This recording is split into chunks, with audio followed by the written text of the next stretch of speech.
Hi everyone, my name's Andrew and I have a real treat for you today. Welcome to our next Only in Campbelltown video series. Today we're looking at Emily Cottage. I'm going to be talking about this fantastic little house that everyone in Campbelltown really loves.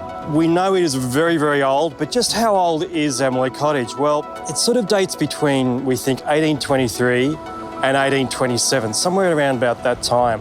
Because we know that there was no description of it in 1823, but there was a reference to it in 1827. So it goes back a long way. There were no photographs, unfortunately, of it in its early days. We think that the latest one is taken in the 1940s, so we're not really sure what it looked like in those early times. Now, what was it used for? Well, the theory over the years is that it was used as an old toll house, but there's no real evidence to back this up. We know that it was on the corner of three major roads, so I guess that supports it, but there's really no evidence that it was used as a toll house. But we know that it was used as an inn in 1827, so it started its life for that purpose. Another mystery surrounding Emily Cottage is why it was called Emily.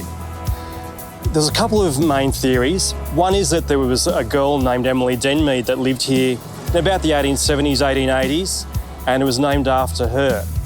The other theory is that it was named after a boat that was owned by a ship's captain. He had a brig and it was named Emily.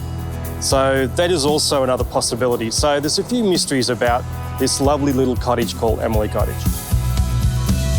And here we are inside the cottage, this little cottage that people love, that drive by all the time and wonder about its history. And finally, we're inside. We're in the front room of Emily Cottage now. So over the years, it's been used for many functions and was lived in by a number of families over the years. In later years, it was used as an art gallery and a fine crafts shop, also a picture framing business, so it's had lots and lots of functions.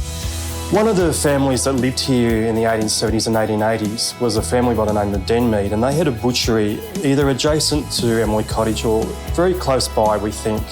So I'm going to talk a little bit more about the Denmeads and in particular their daughter. And it's a fairly tragic story, but I hope you enjoy it anyway.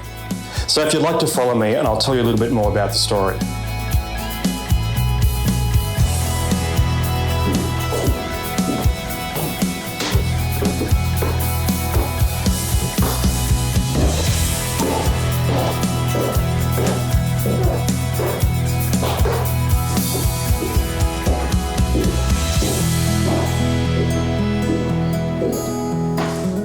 So here we are upstairs. Now on the morning of February 11th, 1883, it was a Sunday morning, it was really hot and humid and a storm was building up in the west. And it was around about midday and young Marianne Denmead was standing at this window looking out at the storm.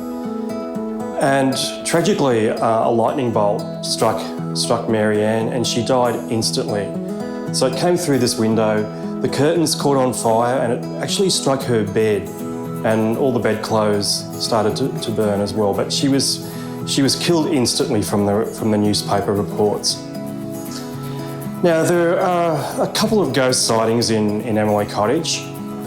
One of them was when a person was walking outside on the road outside the cottage, and then they walked sort of down towards the park, and they could see at the back door there was a mother and a daughter walked from the back of the cottage towards a lemon tree, and they started picking some fruit and they walked back.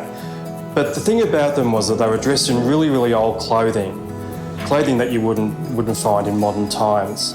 So they were really freaked out about it. And there was another occasion as well when, again, a mother and a daughter were seen walking out the back, and then they actually walked through what seemed like a stone cottage. They actually walked through the stone wall.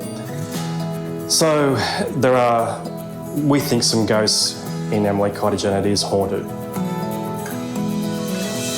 Okay, so the front of the house used to be white, and that was that way until in fairly recent times there was a truck came through here and damaged a lot of the house, so they had to rebuild a lot of this front wall. Now, there used to be a veranda here, and the veranda was here until about somewhere between 1945 and 1947 it was removed. There was a kitchen out the back that was detached to the house. And we know that there was also a bad fire here in the 1880s. So while Emily Cottage has survived fires and lightning strikes and truck crashes, but it still stands here and stands here proud, and we hope it's going to be here for quite a while yet.